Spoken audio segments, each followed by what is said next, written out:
Bien-aimés dans le Seigneur, nous nous excusons, il y a eu une petite coupure avec des anomalies que nous avons ici au Congo. Et nous nous en excusons vraiment. Nous pouvons toutefois continuer avec ce que nous avons commencé. Alors pour cela, j'aimerais que nous puissions prendre nos Bibles. Nous allons, comme notre thème tel que nous l'avons déjà dit, c'est la sensibilité de l'Église pendant les temps de la fin. Nous allons parler de la sensibilité de l'Église pendant les temps de la fin. C'est le sous-thème que nous aurons à exploiter pendant le peu de minutes que nous avons très rapidement. Nous commençons par l'évangile de Jésus-Christ selon Matthieu. Nous sommes au chapitre 16. Je vais lire pour nous le verset 18. Matthieu chapitre 16, le verset 18, c'est le verset que nous connaissons tous. Ensemble, nous lisons au nom de Jésus. Et moi, c'est Jésus qui parle. Je te dis que tu es Pierre et que sur cette pierre, je bâtirai mon église et que les portes du séjour des morts ne prévaudront point contre elle. Je reprends la lecture. Et moi, je te dis que tu es Pierre et que sur cette pierre, je bâtirai mon église et que les portes du séjour des morts ne prévaudront point contre elle. Parole du Seigneur. Bien-aimés dans le Seigneur, nous sommes en train de parler de la situation de l'Église alors que nous sommes dans les temps de la fin. Je bénis le Seigneur pour mon prédécesseur, l'apôtre Jean-Claude, qui nous a parlé d'un message merveilleux. Et ça sera à partir de ce message que j'aimerais aussi rebondir. L'apôtre nous a parlé de la nécessité de la mission. Il dit que le rôle que l'Église aujourd'hui est en train de jouer, c'est le rôle d'amener le brebis à la bergerie. Le problème, c'est de retrouver la bergerie, tirer les brebis dans tous les horizons où ils peuvent se retrouver, mais les ramener, les rassembler, pas n'importe où, mais le rassembler dans la bergerie. Et la bergerie, c'est la destination finale pour l'Église, s'il faudrait que je dise ainsi. Et déjà ici, dans le passage que nous venons de lire, nous voyons très bien que c'est Christ qui est en train de parler. Il est en train de s'adresser à Pierre. Après avoir posé une question à ses disciples, au dire des gens, qu'est-ce que les gens disent de moi? Qui suis-je pour eux? Certains ont répondu, tu es Jean-Baptiste, d'autres ont dit, tu es Élie le prophète. Mais cette réponse n'a pas satisfait à Christ. Cette réponse n'est pas la chose qu'il attendait. Et il se retournera finalement à ses disciples pour leur dire, alors vous qui êtes avec moi, vous qui marchez avec moi, vous qui m'avez vu faire, parler, ainsi de suite, que dites-vous que je suis? C'était comme un coup de tonnerre. Les disciples, c'était à eux maintenant de répondre, pas à rapporter ce que les autres disent. Mais c'était comme un silence glacial autour de Jésus-Christ. Et comme d'habitude, une personne qui brise ce silence, il s'agit de Simon-Pierre. Simon-Pierre prendra la parole et il dira quelque chose qui va ouvrir la porte à la grande révélation, jamais dite jusque-là. Il dira, tu es le Messie. Tu es le Messie. Tu es le Christ, le Fils de Dieu vivant. Jésus va tressaillir de cette réponse. Jésus sera touché du fond de son cœur. Et il lui dira, Simon, fils de Jonas, écoute-moi très bien. Ce que tu viens de dire, ce n'est ni le sang, ni la chair qui te l'a révélé, mais c'est mon Père qui t'a révélé. Et à cause de cela, je te dis que tu es Pierre. Mais sur ce rocher, je bâtirai mon église. Et les portes de séjour de mort ne prévaudront point contre elle. J'aimerais que nous puissions déjà fixer ceci dans nos idées, que le bâtisseur de l'Église, il s'agit de Jésus-Christ. C'est Jésus-Christ qui est à la base, bien aimé dans le Seigneur, de l'avancement de l'Église. C'est Jésus-Christ lui-même qui est la tête de l'Église. Pendant ces temps de la fin, nous devons savoir qui est l'architecte, qui est le bâtisseur de l'Église. Eh bien, c'est Jésus-Christ qui bâtit l'Église. Pourquoi Christ a bâti l'Église? La réponse, nous la voyons déjà dans la déclaration qu'il fait à l'apôtre Pierre. c'est pour que l'Église, premièrement, soit forte. Deuxièmement, pour que l'Église soit capable de pouvoir résister aux coups extérieurs. Et finalement, pour le troisième point, c'est pour que l'Église soit invincible. Donc, Christ, en bâtissant l'Église, il l'a bâti, bien aimé dans le Seigneur, pour un but précis. Non seulement le but final qui est être à ses côtés, mais aussi d'être à mesure, alors qu'il achemine, alors qu'elle avance, alors qu'elle est en plein mouvement, tout ce qui peut arriver pendant sa marche, que cela ne puisse pas amener l'Église à fléchir, que cela ne puisse pas amener l'Église à dévier, que cela n'amène pas l'Église à pouvoir faire marche arrière, mais à amener l'Église par rapport à la grâce qu'il a placée dedans à atteindre sa destinée. Voilà un peu l'ossature de la vision de Christ. Voilà un peu ce que Christ est en train de circonscrire sur ce qu'il veut de l'Église. Une Église forte, une Église capable de résister de toute forme de coup extérieur et une Église, en fin de compte, qui est invincible. Et pour cheminer et atteindre l'objectif de Christ, c'est-à-dire la vie éternelle, bien aimé, nous avons besoin de la sensibilité. La sensibilité par rapport à l'architecte, la sensibilité par rapport au bâtisseur, la sensibilité par rapport au propriétaire de l'Église. Cette sensibilité se manifeste, bien aimé dans le Seigneur, en faisant le modèle qui nous est dicté par les bâtisseurs. Lorsque nous faisons le modèle qui nous est dicté, en ce moment-là, mes frères et sœurs, nous allons arriver à la destination. Voilà un peu comme introduction. Je vais aller maintenant vite dans le fond du message et après, nous allons prier ensemble. Je vais prendre l'exemple de deux personnes. Je vais parler premièrement de Noé et après, je vais chuter avec Moïse. Et nous allons voir la préfiguration de l'Église, du mouvement de l'Église au travers de ces deux personnages. Je vais commencer avec Noé. Nous sommes dans le livre de Genèse. Genèse chapitre 6. Genèse chapitre 6. Je lis pour nous le verset 17. Genèse chapitre 6, le verset 17. Le verset 13 au verset 17. Et après, je vais lire le dernier verset, le verset 22. Que nous dit la Bible? La Bible dit, alors Dieu dit à Noé, la fin de toute chair est arrêtée par devers moi, car ils ont rempli la terre de violence. Voici, je vais les détruire avec la terre. Là, il s'adresse à Noé, il dit, fais-toi une arche de bois dégoffé. Tu disposeras cette arche en cellules et tu l'enduiras de bois en dedans et en dehors. Voici comment tu la feras. Et j'aimerais vraiment que vous puissiez souligner ici. Dieu dit à Noé que je suis arrivé au point de détruire l'humanité avec toute la terre, mais il lui dit, voici comment tu la feras. L'arche aura 300 coudées. L'arche aura 300 coudées de longueur, 50 coudées de largeur et 30 coudées de hauteur. Tu feras à l'arche une fenêtre que tu réduiras à une coudée en haut. Tu établiras une porte sur les côtés de l'arche et tu construiras un étage inférieur, un second et un troisième. Et moi, le verset 17, il dit, et moi, je veux faire venir le déluge d'eau sur la terre, puis détruire toute chair ayant souffle de vie sous le ciel. Tout ce qui est sur la terre périra. Le verset 22, c'est ce que fit Noé. Il exécuta tout ce que Dieu lui ordonna.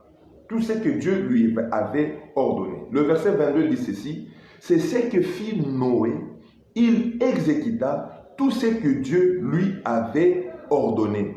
Bien-aimés dans le Seigneur, voici la première préfiguration du mouvement de l'Église.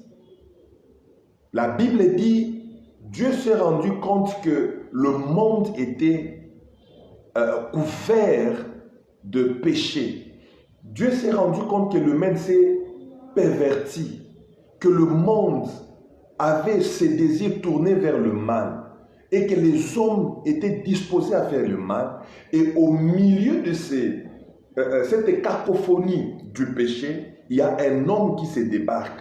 Il y a un homme qui est différent des autres. Il y a un homme, bien aimé dans le Seigneur, qui est encore dans le principe divin. C'est comme ça que Dieu parlera avec cet homme en lui disant ce qui suit. Je veux tout détruire et toi, fais-toi un modèle.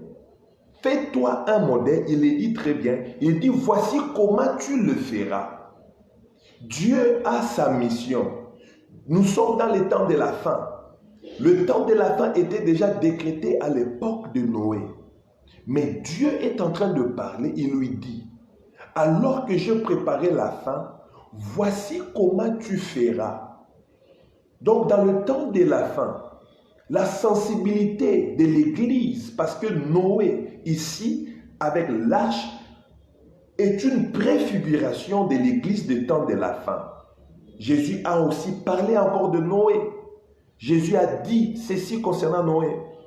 Ça sera au temps de la fin, ça sera la même chose qui s'est passée à l'époque de Noé. Les gens fêtaient, les gens buvaient, ils mariaient leurs enfants, alors que Dieu avait déjà tout décidé. Mes frères et sœurs, nous devons être sensibles, nous devons être conscients du temps dans lequel nous sommes. Le temps où Dieu s'est fixé la fin de toutes choses. Toutes les lampes sont allumées. Allumées au rouge, bien sûr. Et Christ est prêt pour revenir. Nous voyons comment la désolation est en train de remplir le monde. Nous voyons comment le péché est en train de monter dans le cœur des hommes que nous avons traités, être des hommes intellectuels. Nous sommes en train de voir comment la pédophilie, l'homosexualité, nous sommes en train de voir comment l'immoralité, comment les signes de la bête est en train d'essayer de prendre place. Bien-aimés dans le Seigneur, la guerre à gauche, les tremblements, les catastrophes naturelles, lorsque nous mélangeons tout cela, c'est un décor apocalyptique qui nous indique que nous sommes dans les temps de la fin. Et il dit ceci à Noé, voici comment tu feras. Il y a un modèle pendant les temps de la fin que l'Église devra suivre. Dieu a dit ceci, voici comment tu feras. Lorsque tu le feras, après moi, je ferai venir la pluie. Bien-aimés dans le Seigneur, oui, Dieu s'est décidé pour en finir avec ce monde de péché. Mais cela ne peut être déclenché que par toi et moi. Nous avons des choses à faire, des choses à imiter, des choses à faire correctement et selon le modèle de Christ. Il nous dit en Matthieu chapitre 28, commençant par le verset 18, il nous demande d'aller partout dans le monde, faire des disciples, les enseignant tout ce qu'il a prescrit, en les baptisant au nom du Père, du Fils et du Saint-Esprit. Voilà le rôle que nous devions jouer. Voilà les mouvements de l'Église pendant ce temps de la fin. Être sensible à tout ce qui est en train de se passer et surtout à obéir scrupuleusement à la voix de Dieu. Est-ce que c'est ce que nous sommes en train de faire? Est-ce que c'est ce qui est la position de l'Église aujourd'hui? Quel est le message central de l'Église aujourd'hui? Quels sont les types de prophéties qui descendent dans des églises aujourd'hui? Quelle est la base de l'enseignement que nous donnons aujourd'hui? Je ne suis pas contre tout ce qui se prêche sur la prospérité. Je ne suis pas contre tout ce qui se prêche contre la délivrance. Je ne suis pas contre tout ce qui se prêche sur la prophétie. Mais le message central de l'Église aujourd'hui, bien-aimé dans le Seigneur, c'est réunir ce peuple. C'est ramener le perdu, ramener tous ceux qui ont le cœur brisé autour de la croix de Jésus-Christ. C'est ça la part que nous devons faire. La part de réunir tous ces mondes. Et après, Dieu aura sa part à faire. Mais si nous ne le faisons pas, je me pose et je continuerai toujours à me poser la question. Parce que Dieu a dit, voici les modèles, voici comment tu feras. Et après, il dit, et moi, je ferai venir. Donc, je ferai venir vient après que Noé ait effectué son travail. Dieu ne fera pas tomber directement la pluie. Oui, l'action de Dieu dépend de ce que Noé aura à faire, dépend de la sensibilité de Noé, dépend de l'obéissance de Noé, dépend de la capacité de Noé à suivre correctement et convenablement ce que Dieu est en train de lui dire. Ce que tu feras, voilà ce que tu feras, et moi je ferai. Et j'aimerais que nous puissions d'abord retenir ces deux bouts de l'ordre de Dieu. Voici comment tu feras. Qu'est-ce que Noé fera? C'est l'arche. L'arche, c'est quoi? L'arche, c'est la vision rédemptrice de Dieu pour la suite de l'humanité. C'est l'arche qui est la porte de la continuité. Oui, voici comment tu feras. L'arche que Noé devait faire devait respecter scrupuleusement ce que Dieu avait prévu. Si Noé avait fait plus petit ou plus grand, je me pose la question si cela pourrait résister au flot, aux vagues du déluge. S'il l'avait fait plus petit, je ne sais pas si tous les animaux seraient entrés à l'intérieur. Donc c'était impérieux pour Noé à respecter convenablement et surtout scrupuleusement ce que Dieu lui avait dit. C'est ce que aussi l'Église aujourd'hui devra faire. Mes frères et sœurs, quel est le modèle de Dieu? Qu'est-ce que Jésus nous a dit? Même lorsque nous lisons Actes des Apôtres, chapitre 1er, le verset 8, nous voyons les désirs profonds du bâtisseur, le désir profond du visionnaire. Il dit, une puissance surviendra sur vous, celle du Saint-Esprit, et vous serez mes témoins en Jérusalem, dans toute la Judée, en Samarie, jusqu'aux extrémités de la terre. Les témoins de Christ sont ceux-là qui parlent, que ce qu'ils ont vu et ce qu'ils ont entendu. Être sensible à la voix de Dieu, à la voix du Christ, au message du Christ. Quel est le message aujourd'hui que nous transmettons au monde perdu? Comment est-ce que nous faisons pour attirer ce monde à venir entrer dans l'arche?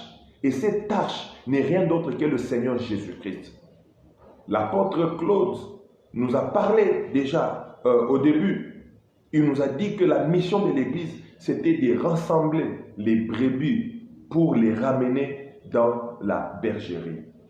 Voilà un peu par rapport à l'image de Noé, ce que je pouvais nous dire. Je passe à la deuxième image et cette image va nous amener à la conclusion de ce message. Nous sommes dans le livre de Exode, Exode chapitre 25.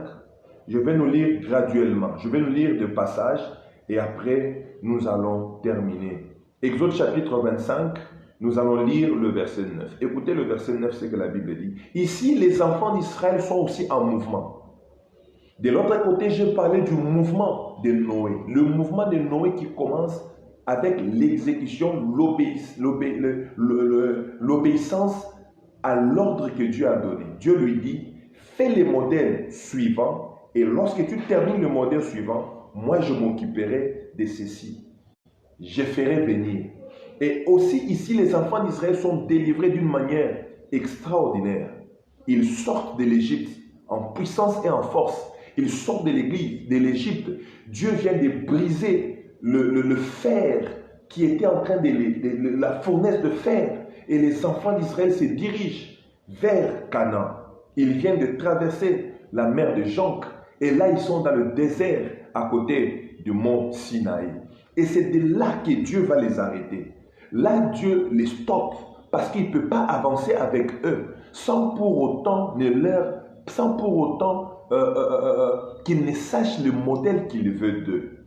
Écoutez-moi ici, bien-aimés, nous allons lire le verset 9.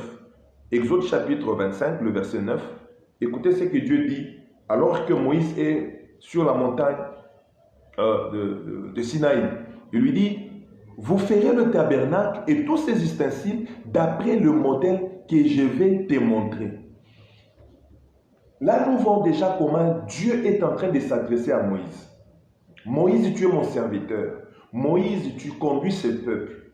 Moïse, voici, je veux habiter au milieu de mon peuple. Mais écoute ce que je te dis. Vous ferez le tabernacle et tous ses ustensiles d'après les modèles que je veux te donner. Il y a un modèle que Dieu veut que nous puissions respecter. Sans le respect de ces modèles, il n'y a pas de transaction entre le ciel et la terre. Sans le respect de ces modèles, les enfants d'Israël ne pouvaient plus se déplacer. Parce que ce peuple était resté autour de cette montagne jusqu'à ce que le mécanisme de mouvement soit réuni. Et qu'est-ce qui était le mécanisme de mouvement? Il fallait que l'arche termine, il fallait que le tabernacle termine, et comme ça que le mouvement commence vers Canaan. Alléluia, que Dieu soit loué. Dans notre marche chrétienne, nous devons savoir nous arrêter afin de nous ressourcer auprès de Dieu. Nous ne sommes pas appelés à marcher à l'aveuglette. Mes frères et sœurs, les moments ne nous est plus donné de marcher à l'aveuglette. Nous sommes dans une période telle que la Bible doit être notre standard de vie. La Bible doit être notre lumière. Nous ne sommes plus dans le temps où nous devons suivre, bien aimé, notre réflexion rationnelle. Nous ne sommes plus dans le temps de suivre tout ce qui se passe autour de nous. Mais nous devons tout faire selon le modèle que Dieu nous donne. C'est par le modèle de Dieu que les mouvements peuvent commencer dans ta vie. C'est par le modèle de Dieu que nous allons acheminer chacun vers la destinée que Dieu a préparée pour nous. Jésus-Christ lui-même, il est dit, Jean chapitre 15, le verset 5, il dit ceci à la fin, « Sans moi, vous ne pouvez absolument rien faire. Sans Christ, Église de Dieu, nous ne pourrons rien faire. Sans Christ, nous serons incapables même de pouvoir gagner une âme perdue. Sans Christ, bien-aimé dans le Seigneur, notre évangile sera l'évangile en vain. » Avec le temps qui court, bien-aimé dans le Seigneur, nous devons faire rien que selon les modèles. Israël ici s'attend à recevoir l'ordre. Et Dieu leur a dit, vous n'allez pas faire selon vous-même. Vous n'allez pas marcher selon vous-même. Mais vous ferez le tabernacle selon mon modèle. Ne nous jetons pas dans le ministère pour faire selon nos désirs. Ne nous jetons pas dans le ministère pour faire selon nos projets. Ne nous jetons pas dans les ministères pour faire, mes frères et sœurs, selon ce que les autres font. Tu n'es pas dans les ministères par rapport aux autres pour reproduire ce que les autres font. Mais tu es dans le ministère parce qu'il y a un modèle que Dieu t'a donné pour exécuter. Il y a un modèle sur lequel tu dois te baser afin de pouvoir gagner plus des âmes perdues.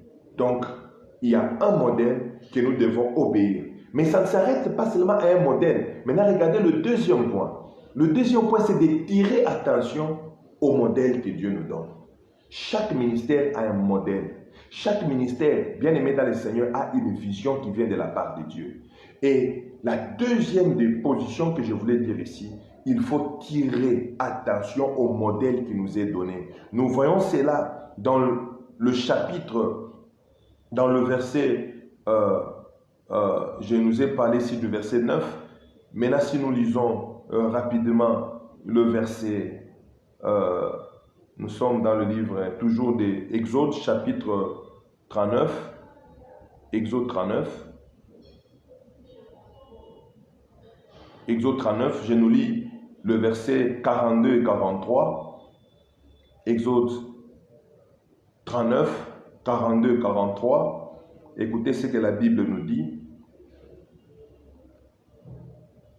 La Bible dit, « Les enfants d'Israël furent tous ces ouvrages en se conformant à tous les ordres que l'Éternel avait donnés à Moïse. »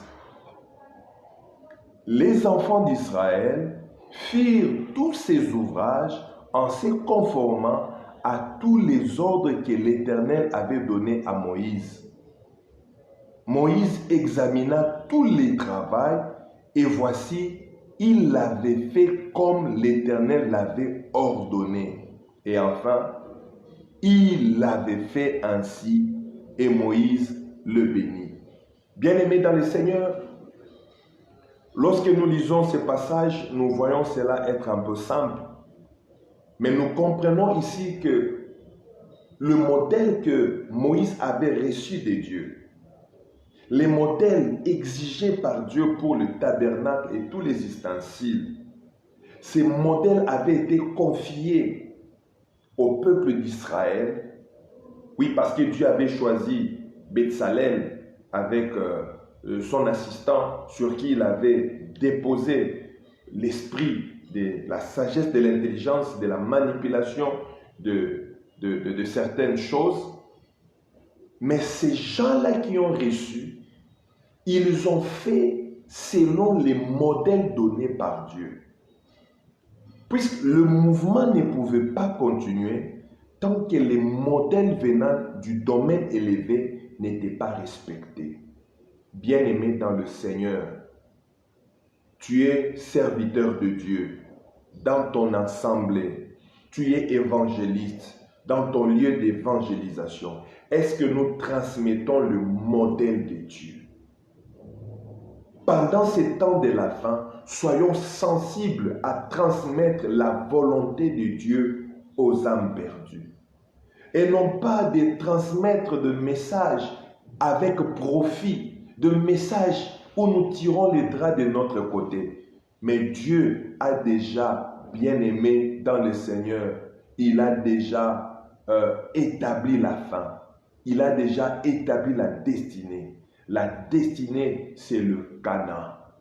Et il fallait que les enfants d'Israël fassent correctement, scrupuleusement les modèles de Moïse. Dieu a lâché la grâce du ciel. Et c'est cette grâce qui marcherait avec eux dans le désert pour les amener en Canaan. Jésus dit, je bâtirai mon église et les portes de l'enfer ne prévaudront point contre elle. C'est-à-dire le mouvement qui s'effectuera, autour de ce mouvement, il y aura des contraintes. L'église sera secouée de gauche à droite, mais si le modèle est respecté, tu ne tomberas pas. Si le modèle est respecté, l'église ne tombera pas. Si le modèle est respecté, ta vie ne tombera pas, ton ministère ne tombera pas, au nom puissant de Jésus-Christ. Écoutez maintenant la réaction de Moïse. C'est ce qui devra être notre réaction, ta réaction, homme de Dieu. La Bible dit, et Moïse examina tout le travail. Nous ne sommes pas là à rester seulement pour prêcher, mais nous sommes là pour voir aussi comment les fidèles qui reçoivent le message, comment ils vivent avec le message. Nous ne sommes pas là à nous contenter du nombre de fidèles qui sont dans l'église. Nous ne sommes pas là à nous contenter de la dîme qui entre à l'église, des offrandes qui entrent à l'église. Mais nous sommes là pour voir, est-ce que les modèles qui descendent du domaine élevé est appliqué aux fidèles de l'église? Puisqu'au finish, lorsque ces fidèles de l'église, lorsque ces hommes et ces femmes qui fréquentent l'église, exécute selon le modèle que vous, hommes de Dieu, vous transmettez, il y a la bénédiction de Dieu qui arrive et il y a le mouvement qui s'effectue vers le royaume. Et la Bible dit, Moïse a pris le temps d'examiner dans le détail. Il n'a pas seulement regardé pour dire que, oh oui, il y a le tabernacle qui est là, ok, il y a le parvis, il y a le lieu saint, il y a le lieu très saint, ok, il y a le chandelier qui est à sa place, il y a la table des pains, des propositions qui est à la place, il y a le cuve d'airain qui est devant, il y a l'autel qui est là, massif, qui est à la porte. Non, il n'a pas regardé d'une manière générale, mais il est allé dans le détail. En tant que serviteurs de Dieu, nous devons aller dans le détail. Est-ce que la volonté de Dieu arrive dans le cœur de nos fidèles?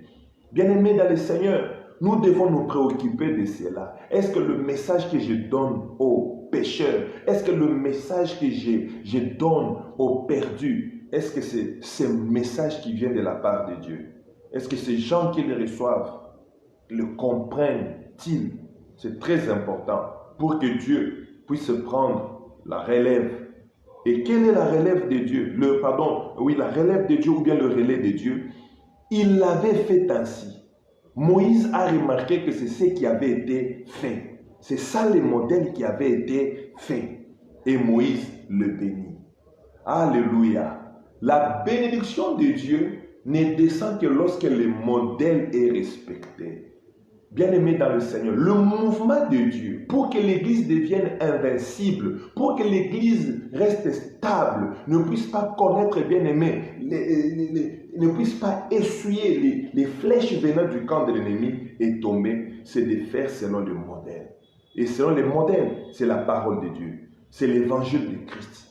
L'évangile de Christ qui libère et qui sauve. L'évangile de Christ qui nous demande de nous détourner de tout ce qui est charnel, de tout ce qui est péché, pour nous attacher à la parole de Dieu. Il nous a dit, dites-leur tout ce que je vous ai prescrit. N'inventez rien, n'ajoutez rien. C'est le modèle de Christ.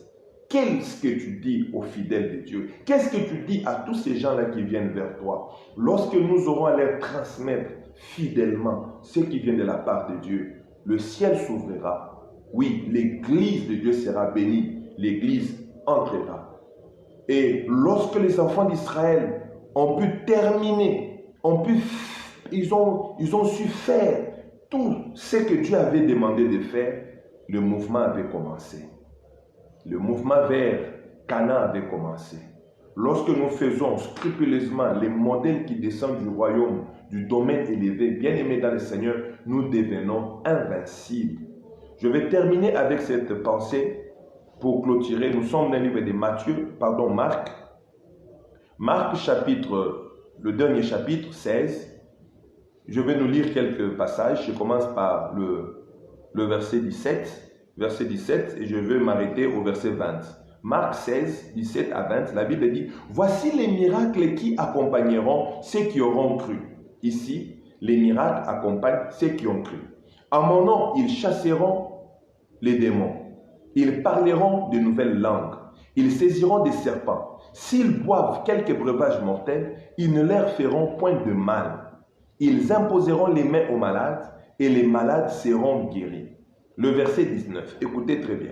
Le Seigneur, après leur avoir parlé, fut enlevé au ciel et il s'assit à la droite de Dieu. Le verset 20, et ils s'en allèrent prêcher partout. Le Seigneur travaillait avec eux et confirmait la parole par les miracles qui l'accompagnaient. Au verset 17, on dit, voici les miracles qui accompagnent ceux qui ont cru. Mais au verset 20, on nous montre que les miracles n'accompagnent pas ceux qui ont cru, mais les miracles accompagnent Jésus en qui ils ont cru. Lorsque nous respectons les modèles actuellement, c'est avoir Jésus en nous, parler de Jésus. C'est Jésus qui doit être notre point focal, notre message central. Et lorsque Jésus-Christ est avec nous, lorsque vous ouvrez la bouche, Jésus ne fera que confirmer les paroles que vous dites, et derrière ces paroles, les miracles vont s'accomplir. Que Dieu aide l'Église. Que Dieu nous aide en tant que ses serviteurs à suivre les modèles, à être sensible au modèle qui descend du ciel, être sensible au désir de Dieu et non pas notre désir. Nous ne sommes pas là pour nous servir comme les fils du souverain Élie qui avait des fourches qui prenaient les aliments sacrifiés. Non, nous sommes là pour exécuter l'œuvre de Dieu. Nous sommes là pour exécuter la volonté de Dieu. Que Dieu nous aide à comprendre cette réalité. Que Dieu nous aide à comprendre notre mission pendant ces temps de la fin.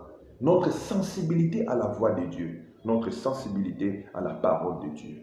Nous allons prier un tout petit peu. Que Dieu nous aide dans la mission que nous avons.